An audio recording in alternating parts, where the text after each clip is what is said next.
Welcome, hunters. Today we're going to be starting our Monster Hunter World, the board game campaign. That's a mouthful. We'll be starting in the Wildspire Wastes. The two weapons I've chosen are the Charge Blade and the Insect Glaive. I won't be adding any expansions into this campaign because I want to get a sense of how the game plays without them. Afterwards, if the series does well, I can continue another campaign. But for now, without further ado, let's start hunting our Barroth. There isn't an overarching plot in the game. If you're not familiar with the video game version of this, the plot is that we are part of the 5th Fleet, which is the 5th set of hunters to sail across the giant ocean into the new continent, or the new world. Upon arrival, we're met with an ecosystem we're not very familiar with. However, there are some monsters we are familiar with, but they are behaving rather differently in the new continent. And so in the video game, you're investigating this ecosystem while culling invasive or aggressive monsters, while also making a foothold for humans. That's the preamble. So today we're going to be hunting the Barroth, starting with the assignment quest. You get given jobs all the time. That's the nature of being a monster hunter. This is the first time you've been asked to defend ants' nests, though.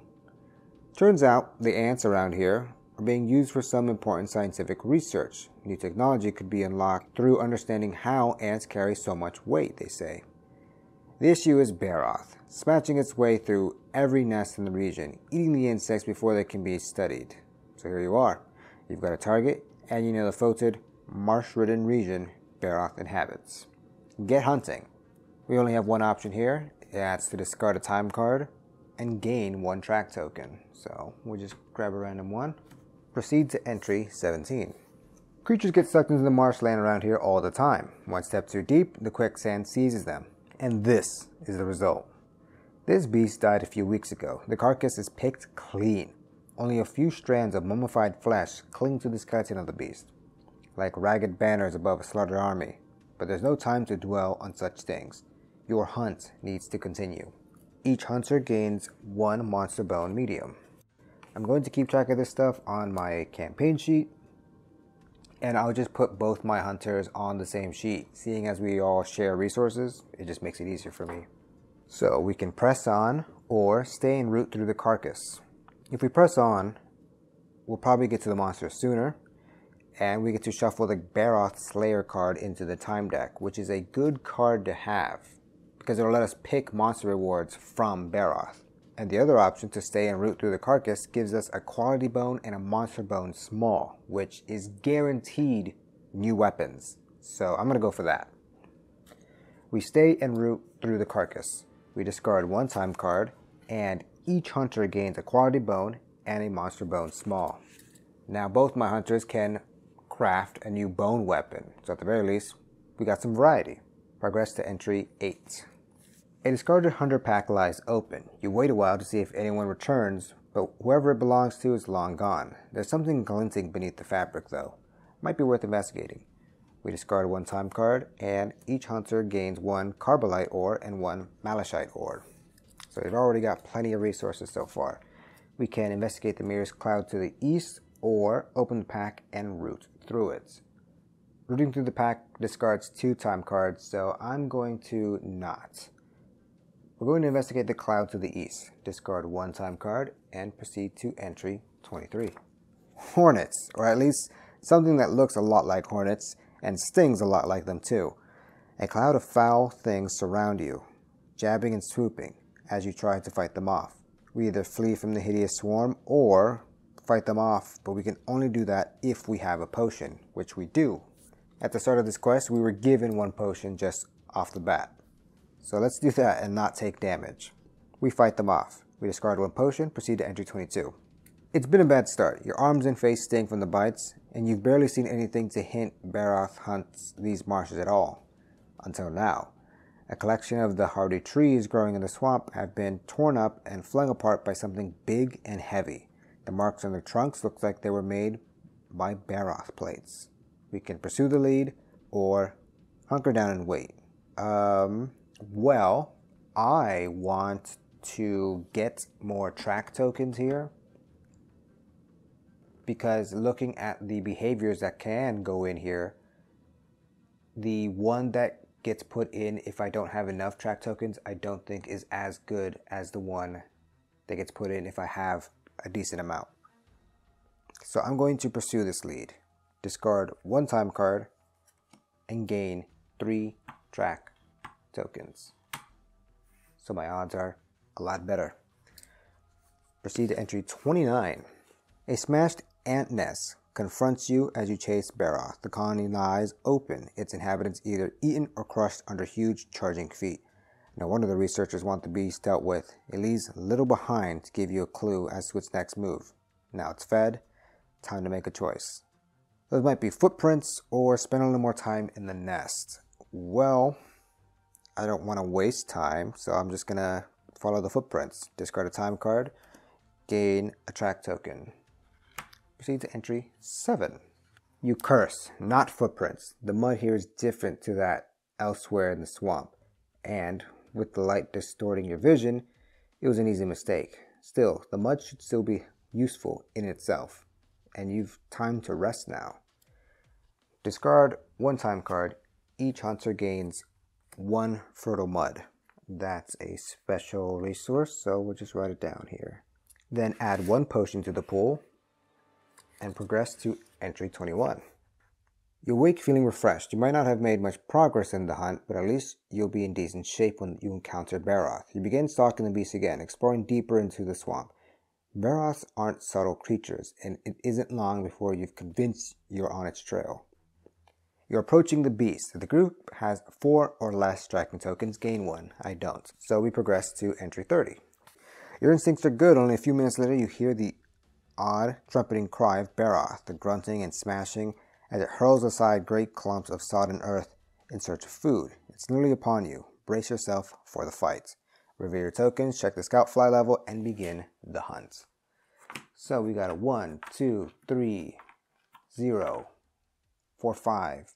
At the assigned scout fly level, we are at the maximum.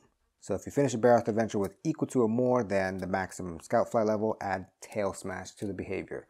Unfortunately, that is not the card that I wanted to go in. So we're going to be in a bit of a tough spot. But all things considered, even if we fail this quest, the resources that we just gathered will stay with us. And that'll allow us to at least build new weapons. So we shuffle the Barroth cards, set his health down to 50, and begin our hunt.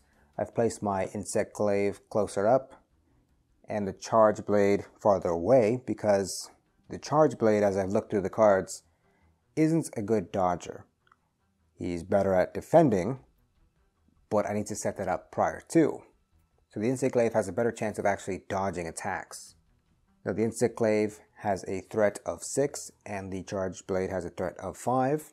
So whenever I have to make decisions between the two, the insect glaive will get chosen as it is a higher threat. But the monster goes first. We're going to have Mudshake. It's going to be looking for the closest hunter. So we got 1, 2, 3, 4. 1, 2, 3, 4. They're both equidistant, but the insect glaive has a higher threat. He's going to be trying to attack everyone in all arcs within range of 2. We're much too far for that. So nothing happens. This attack doesn't even have a movement on it. So he just stays right there, which actually isn't good for me because we're so far away. But it is going to give one hunter the chance to play up to 3 cards. Unfortunately, no one can get there fast enough without spending a card. And I don't like the idea of doing that. So I might just have my charge blade go forward and put down shield block. This is going to make my armor go up by 2, and if I had resistances, those would go up as well. But I know from the back of the monster behavior deck that the next attack will target the closest person. So if I put the charge blade up forward, give him a little bit of armor, he should be targeted and survive the attack. However, I do need to put down a card for sprinting, because if I don't, then the shield block that I just put on my stamina board will be discarded by the end of my turn. So I'll put down one more card as a sprint card so that I can get closer. I can put myself on this tile. The forest tile reduces his threat by 4, but that only matters for tiebreakers. Because the behavior says he's going to attack the closest person, closest takes precedence. So we're going to draw our card, and we flip our hunter token face down, discard one card from the rightmost spot of the stamina board, discard cards from our hand. I think I will discard Elemental Round Slash. It's a 2 combo card, and I am too early in my board development to care about that. And then draw back up to 5. Now, our time card is a Wiggly Litchi, which is a little bug that if you eat it, will recover your stamina. And here the card represents that. You may discard attack cards from your stamina board. Useful, but I will not do it. If I knew that card was coming up, I would have actually gone for the sprint and attack, because the Charge Blade could have gotten in range and done some damage, but alas, it is now the monster's turn again. He's going to do a nosedive, so we got to move him forward 2 spaces towards our target here. He's going to go onto his space, and I'm going to place him, after he gets moved, north of him. That way, when he finishes his move, he'll turn once more this way and attack all hunters within his front arc. If he was still facing this way, that would also have hit the insect glaive, but thanks to some great maneuvering, we can avoid that. So this attack will hit everyone within range of 2 for 5 water damage. Unfortunately, I have no water resistance, so I could dodge it with agility of 2. I do not want to do that. Instead, I'll just take the 5 damage and be reduced down to 3 health. Not great, but what can you do with elemental attacks so early in the campaign? But now it's the Insect Glaive's turn. The Insect Glaive has 3 special cards that get revealed at the start of each of its turns, and they'll modify my cards if I can match them. My first card here is the White Kinsect, and it says that attack cards with the White Kinsect gain 1 break icon, or you may move your hunter 1 node before drawing damage. That's great because I happen to have 1 white card in my hand. So I'll use my free move, go to your back, and use Rising Slash combo. It's 1 card's worth of damage, but it gets break thanks to my Kinsect, and I'll put that in its tail. It has no armor in its tail, and so I do 1 damage. Now, the nosedive from his previous turn allows me to play 2 cards, so I could play another, and so I might as well.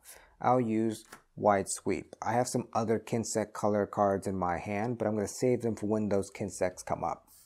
So Wide Sweep is 1 card damage, so I'll draw a card, it's 1 damage, and do 1 more, reducing him to 48. That's 2 cards for that hunter, and so the turn is over. Flip the token face down, discard 1 card from the rightmost, discard from the hand. I'll discard Volt. I don't feel like I'll need it right now, and I just want to do more damage. And of course I draw another Volt. And I can discard 1 card from any slot on my stamina board. I might as well just get rid of the card that I have here. I don't think, well, I might want to keep it actually, because I just got Jumping, Advancing, Slash, which is a combo card. So I need 1 card to be on the board. And I can't trust, well, actually, no, I'll get rid of it, because I have a red and an orange Kinsect card in my hand, meaning that regardless of which Kinsect I get, I'll be able to take advantage of it. So now that both hunters have gone, both of their hunter tokens are face down, we flip them back face up, meaning that anyone can take their turn now. And I think I'll use that opportunity to have the Insect Glaive go again. So, start of his turn, he'll flip a card, And we now have the red Kinsect. Attacks with red Kinsect cards draw 2 additional damage.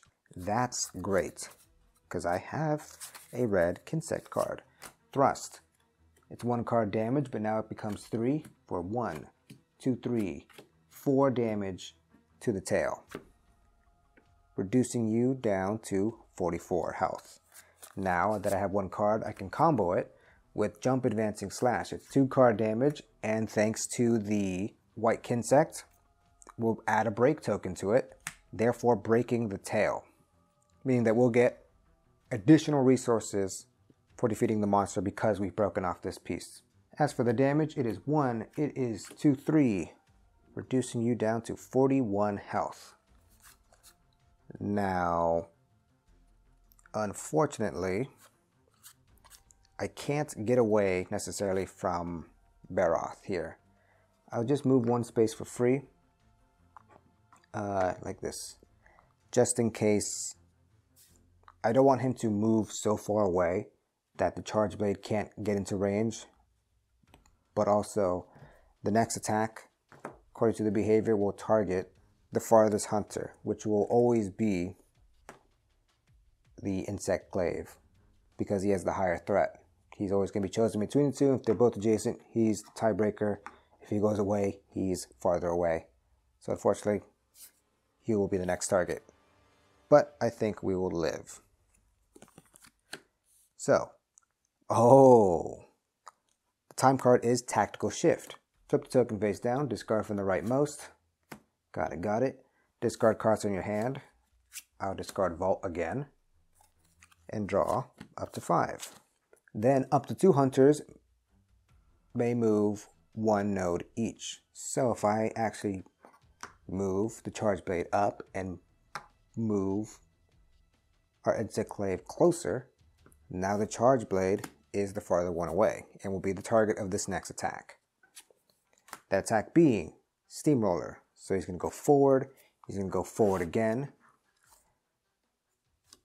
And if we put him here, he's going to go forward, and I can put myself either here or there.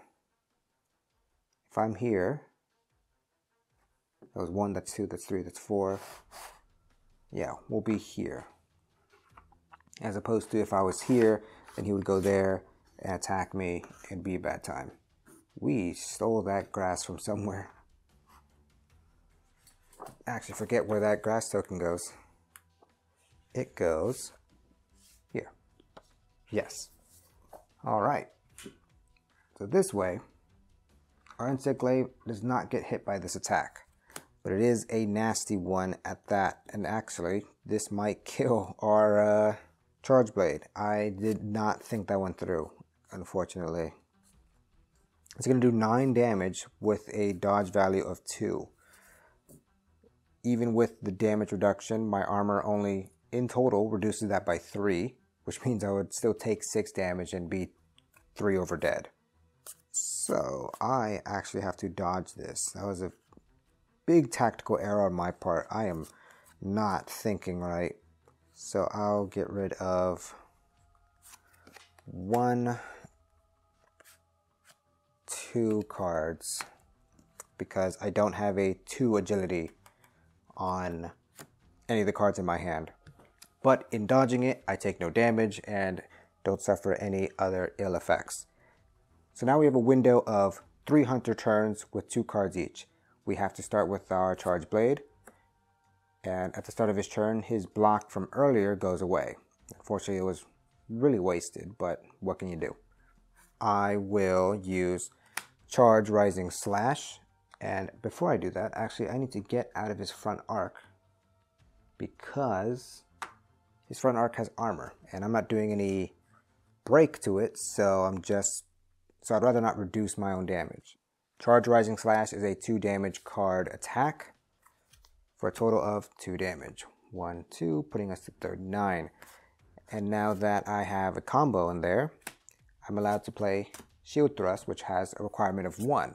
That's 1 card damage that I draw is 2, putting us to 37, and unfortunately Barroth is immune to stun, so actually forget that. Charge Blade ends his turn, flip the token face down, discard from the rightmost, Discard any cards in my hand. I think I might get rid of Elemental Discharge. It's a very good card, and I will need it in the Charge Blade's arsenal, but right now I just need to focus on smaller attacks.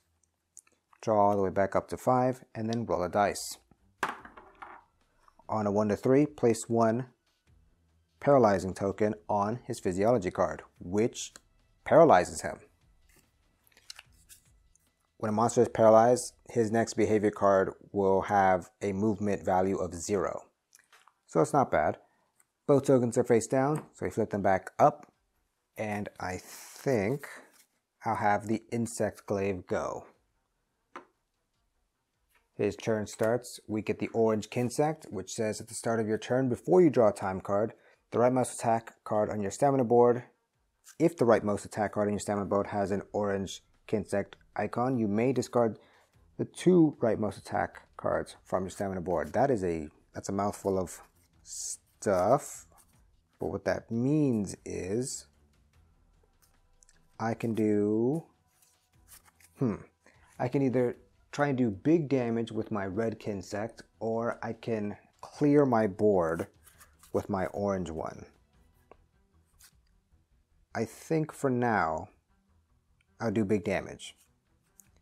So big damage looks like this. Actually, I'm running out of damage cards, so maybe not. 1, 2, 3, 4, 5. I have 5 damage cards here, which means if I do wide sweep for 1 card, we'll do 1 damage, boom, and then finish it off with Tornado Slash. It requires 2 combo cards, which I got, does 2 damage, ends my turn, but does 2 additional damage thanks to the red Kinsect, for a total of 1, 2, 3, 4 damage, reducing you down all the way to 32. That ends my turn because Tornado Slash is a turn ender, regardless if I could play more cards, which I can't. Brief Respite. Flip your token face down, discard for rightmost, discard any cards from your hand. I think I'll keep what I have, draw back up to 5, and I may discard 1 attack card from any slot on my stamina board. I don't think the slot itself matters, but I will get rid of Thrust so that I will shuffle in the red Kinsect sooner. So, now it's the Charge Blade's turn. Charge Blade. Unfortunately, I can't do a whole lot with him. My board is not very well developed. But here's what I'll do. I will take a passive turn. With that, I will drink a potion, which is our only potion, unfortunately. Go back up to 8 health. Discard all cards from my stamina board, which there was 3. I will sharpen my weapon. Actually, before I sharpen my weapon, before I do that, our Charge Blade has Wrath of Meow as his palico buddy, and our Insect Glaive has the Plunder Blade. This is important because Wrath of Meow lets us essentially do a 3 damage card attack. If the monster is within 3 nodes of your hunter, draw 3 damage cards, as if you're resolving an attack. As if. I am not actually resolving attack. I'm not actually putting an attack card to my stamina board, so this is legal within a passive turn. So this will be 2, 3, 4. 1, 2, 3, 4 damage, putting us down to 28.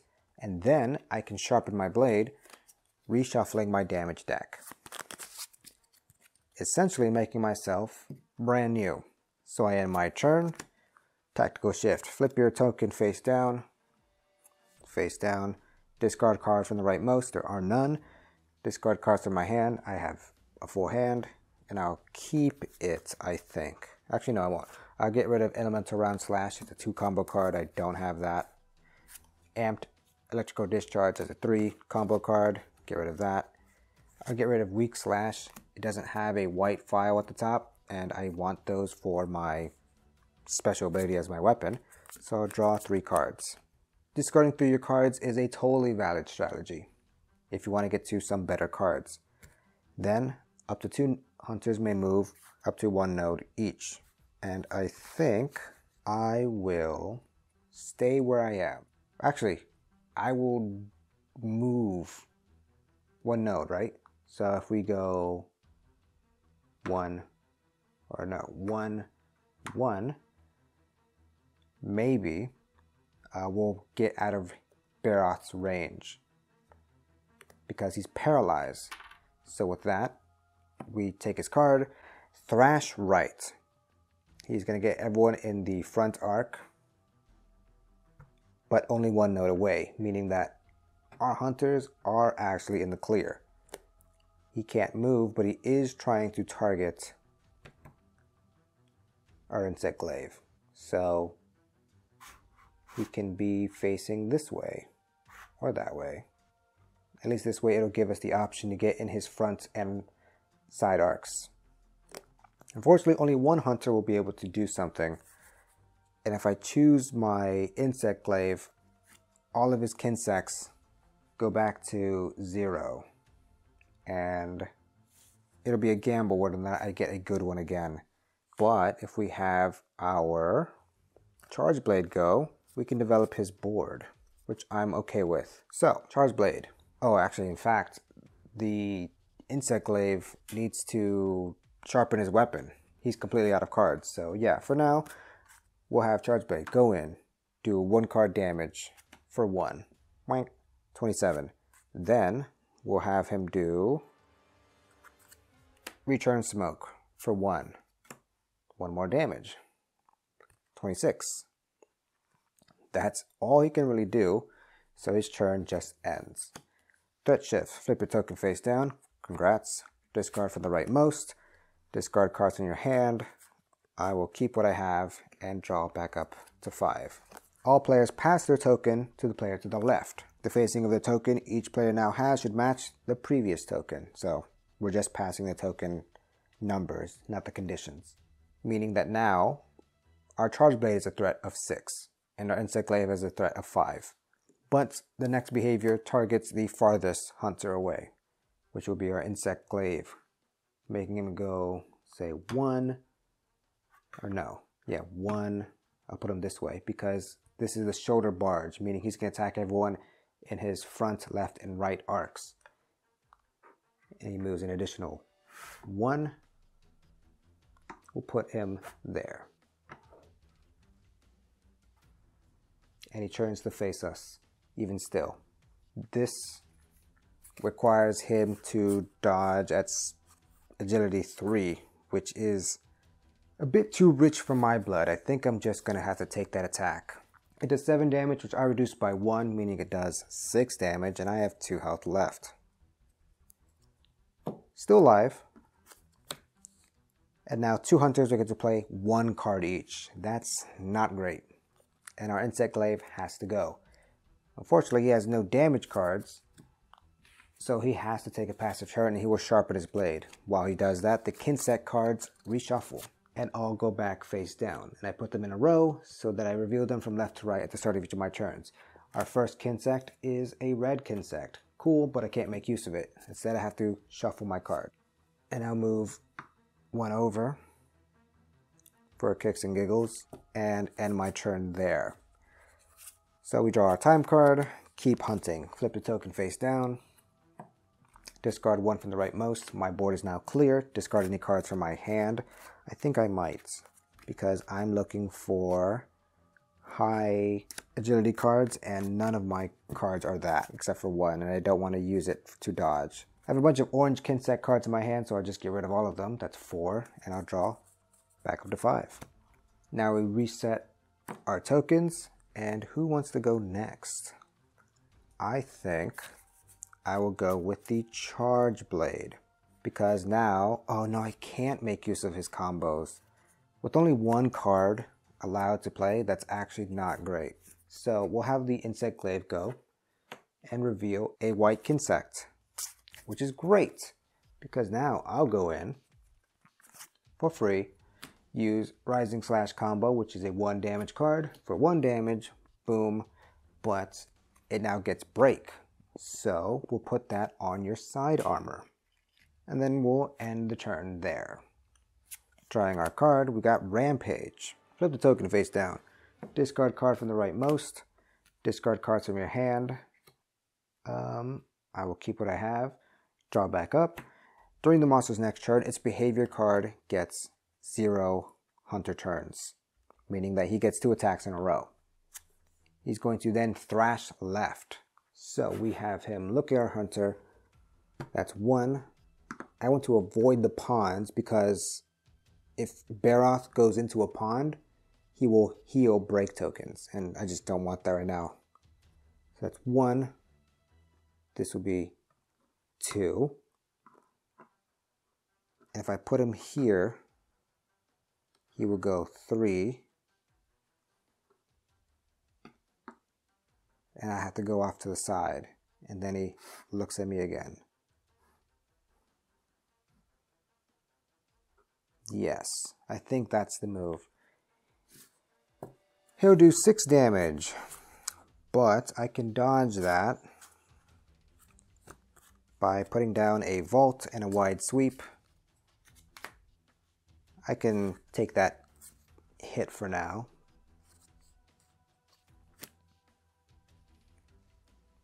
And that gives me a bunch of agility. So I can move up to 3 spaces, but I'll move, say, 1. Oh, actually, you know what? We'll go farther away, 2. Because the charge blade will have to go, and the next attack will target the closest person. So I want to avoid being the next target. Oh, but that means I have to move 3. No, I don't, because he breaks ties. Because this attack has no hunter turn for us. So that means it's now Barroth's turn again. He's going to move 2 spaces. Turn around, go 1, go 2, and face our hunter. Do 5 damage, wide sweep. Wait a minute. Wide sweep. So he has to face our hunter here. Wide sweep has no front arc attack. It's actually hitting everyone else, which still hits our insect glaive. That actually is not great because it's 2 range. Damn, I should have gone further away.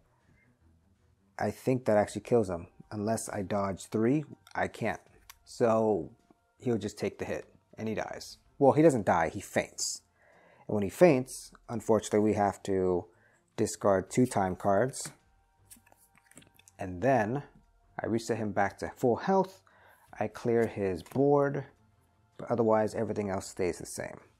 But this timing window gives us 1 hunter turn with 3 attack cards, which is a lot to work with. So here's what I'm going to do. Big combo. First, we'll hit him with the return smoke. Well, actually first, I'm going to move over so that I'm in the side arc. We're hitting the side arc because the side arc has no armor. 1 card damage. That's 2 damage. You're now at 23. Then I hit him with Elemental Discharge. I have 2 cards on my combo slot. I have 2 cards on my stamina board, means this is legal. This does break damage, so that'll break his side part. Boom, 2 parts destroyed. It does 1 card damage for 2, but the charge blade says for every white vial on my stamina board, I get additional cards. So that becomes 4, that becomes 5. Putting you down 1, 2, 3, 4, 5 to 18. After I do that kind of a move, I discard 1 of the white vials, but that's fine because... Oh wait, dang, actually I did need that card to exist. Before I do all of that, sorry, I don't like going back, but I thought I could do a bigger combo. Can't, so instead I've played Shield Block just so that's not the last card that I've played, because if it is, then it just gets discarded. Shield Block just brings up my shield. I have that, boom, plus 2 armor. Ending his turn, flip the token face down, discard from the rightmost, and then I'll discard the Element Discharge, duh, and that's why I didn't want the Shield Block to go away. Discard cards in my hand. Unfortunately, I think I'll have to get rid of my Amped Elemental Discharge because it requires combo of 3, and with the Shield Block going away at the start of my turn, I just don't have the board set up for that. I've run out of cards, so I need to reshuffle my deck and draw back up to 5. Alright, all players pass their tokens again to the player on the left, keeping them facing. But they're both face down, which means they'll both go back face up. Alright, then it's Barroth's turn again. We only have one hunter on the board. Rear slam. This is only going to target people in the rear arc, which is nobody. So that means our charge blade doesn't get hit. However, he will go 2 spaces away from our charge blade. Now, the way that I interpret the rear movement is that you face your hunter, always. Now, normally, rear movement you think means go backwards, but it doesn't necessarily mean go backward. It means increase the distance between you and your target. So, by that logic, I will go 1 face, 2 face. That's how I interpret it. So, now that both hunters can act, I think I'll start with my insect glaive. Bringing them back to the board, I get my third Kinsect, which is the orange Kinsect. Don't have any cards for that, but I will, oh no. Oh, no. Unfortunately, I don't have the range to get to him. I just move forward 1 space. So I might as well just take a passive turn and shuffle in my 1 damage card. Oh well. He ends his turn. Tactical shift, flip the token face down, discard from the rightmost. Discard cards from my hand, I won't. Drawing back up to 5. Darn, what a waste of a turn. Up to 2 hunters may move 1 node each. Thanks, we'll just stay like that, I guess. Turn over, brings it over to the charge blade. He discards his shield block at the start of his turn, because he has to. Let's see. I'll use Charge Rising Slash on his side. 2 damage for 1, 2, putting you to 16. I'm going to say 2 damage instead of saying 2 damage cards. It's just easier. And let's see. I'll actually have put down another shield block before that Charge Rising Slash. My other cards really don't help in this moment. So that's his turn. We got Threat Shift. Flip the token face down. Both tokens are face down. Let's flip them back up. Cool. Discard from the rightmost. Gone. Discard any cards from my hand. I will get rid of Shield Thrust. And I'll keep the rest. Draw back up to 5. All players pass their tokens. The charge blade is now threat 6. And that's 2 hunters doing their turn, so Barroth now goes. Skull Slam, hitting everyone in the front arc, but only 1 node away, meaning that's our charge blade. He's got a shield up with his armor, reduces it by 3. So he only takes 3, putting him down to 5 health remaining. Not bad, but it will give him a little stun, meaning I have to put a card face down onto my board. And again, he has to go back 2 spaces. So we'll look at him, go back. There you go. That's really obnoxious because now we're very far away. And the insect glaive has to go next, and it's still not in range. So great. And what's even worse, insect glaive has to return all of his Kinsects and start over. So they're shuffled. Our first Kinsect is red. My shuffling is great. Unfortunately, I can't do a whole lot with that. Well, no, I can. I'll get rid of one of my jumping slashes, put that as my sprint card, going 1-2 spaces forward, getting my free sprint over here. I don't want to go into the pond. The pond would cause me to discard my top damage card, and I just don't want to get rid of more damage cards than I need to. Although, yeah, I'll do it. I'll move on to the pond. I lose the damage card, I lose a 1. That's fine. Cool. Then, I will use a thrust, which is 1 damage.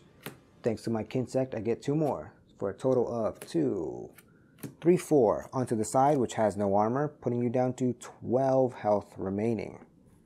Cool, cool, cool, cool. I have jumping slash and jumping advancing slash in my hand, but I want to wait for the white Kinsect to show up so that I can put breaks onto these. So I will. I'll wait. Although, actually, yeah, no. Wait. No. Here's what I do. Because I actually have Tornado Slash here as well. And I'm allowed to play 3 cards. So we're Jumping Slash for 1 card damage for 1. Hitting them for 1, great, cool, whatever. Now I have 2 face-up cards on my stamina board. So then I use Tornado Slash for 2. That's 2, that's 3. And then it gets an additional 2 cards because of my red Kinsect. That's 4, that's 5 damage onto the side, which you just take, putting you down to 1, 2, 3, 4, 5, 6 health remaining. Okay, we have the luxury of time here, although I don't think I'm going to get any more broken pieces off this Barroth. So we just gotta kill him. Oh, and I forgot to use his Plunder Blade, Calico. If the monster is within 1 node of your hunter, place a Calico token on one of the monster break token stashes. If you break the part and complete the quest, you roll 2 additional dice on the table. Let's just say that I have used this because I broke 2 of his pieces. I knew I could break them. I was the one who broke them. So I want those rewards. We get our card. Flip a token face down. Cool. Discard from the rightmost. Got it. Discard any cards from my hand. I'll keep it. And draw until you have 5. During the monster's next turn, his behavior is 0 hunter turns. Great. A double attack again. Luckily, we've only lost 1 hunter, so we still have 2 more before we actually lose. Unfortunately, here's what's going to happen. Actually, it doesn't matter, because Tail Thrash means that he moves forward 1 space. Right there. Each time he goes onto a pawn node, he would recover 1 break token from each part that's not fully broken. That's currently none of them, so he doesn't get anything special for that. Take that. He's going to look at our hunter. He's going to hit him for 7 damage at a range of 2. Is there a way to avoid this for our Insect Glaive or our Charge Blade? He's going to hit them both. And I don't think that there is a way to avoid that. Actually, no, there is. If we go here, then he has to face us. This Tail Thrash attack only hits everyone in the side arcs. And so if we're directly in your front arc, that's not us. So we actually avoid that entirely. But this attack has no hunter turns, so that means we must have him attack again. This time he does Tail Smash, targeting our specific hunter within a range of 2. He is 7 damage and 3 agility otherwise. I think I'll just take the 7 damage. He only has 6 health remaining. If I take the 7, I'm at 1 health remaining. That's fine. We let it ride. So now we have a window of 1 turn and 2 cards. The Charge Blade goes, he discards his shield block, so now we have some free room. I'm going to move over 1, do Charge Rising Slash, that's 2 cards, that's 1, that's 2 damage, putting you down to 4, and I think I can just kill you off right here. With Elemental Discharge, I could add a break token. I don't care because I'm not going to break anything. I'll attack the side, which has no armor. It does 1 card of damage. Oh, damn it. I'm not going to kill him. It is 1 card of damage, which is 1. And then it would do 2 additional cards, but I only have 1 card left. Meaning, I draw the 2. He has 1 health remaining. If I had the extra card there, I actually could have done it. But because I have no cards remaining, that's it. That's his turn. So, no, that's it. That's it. That's all he can do. But in using the discharge, he discards 1 white vial and ends his turn. Threat shift. Flip the token face down. Done. Flip them both back face up because they're both face down. Discard from the rightmost. Cool, cool. Discard down. Doesn't matter. Draw back up to 5. All right. As long as we can survive this next attack, we can win. Which is actually guaranteed. I don't even know why there's a threat. Unless he somehow kills both of us. But his attacks have been pretty easy to avoid. So, we shuffle. We got Steamroller, which will go after our Charge Blade for 1, 2. Actually, no, if I go here, then no, he's still the target. Even if the threat changes midway during the thing, he's still the target unless he dies. That's 2. That's 3.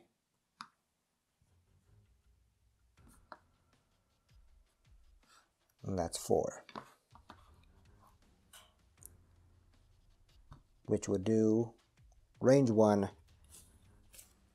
9 damage. We'll discard a shield block for my 2 agility and dodge that attack. Meaning that now, all the Insect Glaive has to do is walk forward and put down any card at all. We'll just hit him with the Tornado Slash, doing 1, 2, 3, and I ran out of cards again. 3 damage to his side, it doesn't matter where, because he only has 1 health remaining, boom. That's a dead Barroth. Alright, that actually was not bad at all. We still had plenty of cards left for time. And we only died once and used 1 potion. I'd say that was pretty damn efficient. So, what's going to happen here is we've broken 2 of his pieces, the side and the tail. So, we'll flip over and see what we get. For breaking the side and the tail, each hunter is going to get a Barroth Claw and a Barroth Shell. Then each hunter is going to roll for the rest of their rewards. Because this is an assigned quest, we'll roll 3 dice each, because I have 2 hunters. However, the Insect Glaive hunter will get to roll 2 additional dice because of his Palico buddy, the Plunder Blade. So I'll just roll his dice now. Ugh, that's actually terrible. 2, 2, 2, 3, 3. Now let me grab the reference cards. Actually, neither of these hunters need Barroth. We need Girotoros, Puke, and Diablos. So, we should be trying to find rewards that give us the armor sets. So I'll do a quick comparison. I'll decide what I get. But here, as far as the Charge Blade goes, here's what he gets. 2, 2, 4. Just a lot of 2s. So I'll see what I can get, and I'll see what I can craft, and I'll be back with you in just a moment. Alright, after checking out the rolls, I have been able to make 1 Barroth Helm, which I'll give to the Charge Blade. This is a 1 shield, 1 water resistance armor that also has guard. When this hunter plays an attack card that grants armor, it gets an additional 1 shield. So that's clearly good for our Charge Blade because he has a shield. And then I've created the Bone Rod for the Insect Glaive and the Bone Strong Arm for the Charge Blade, just to create stuff. These weapons use the same attack deck as the starting cards, but they have higher damage cards in there, although there are less cards overall. The bone weapons, while are powerful, dull quicker, just like in the video game. I'll give it a try. If it really doesn't work out for me, then I won't use them. But otherwise, that was a successful hunt. Next time we'll fight one of the other monsters, seeing as neither of these hunters care about hunting the Barroth. It's good if we want to get more of the armor, which we might do because the armor is water resistant and the boots do offer stun resistance, so it might be worth doing before we go to Giratodos. But we'll see. I think I want to do a Puke fight first. We'll find out what I end up fighting next time. If you enjoyed the video, please like it, subscribe to the channel, and let me know how you're feeling about Monster Hunter World, the board game. If I missed anything, please tell me in the comments below, or if you have any friendly advice. But that's all for now. Thank you for watching.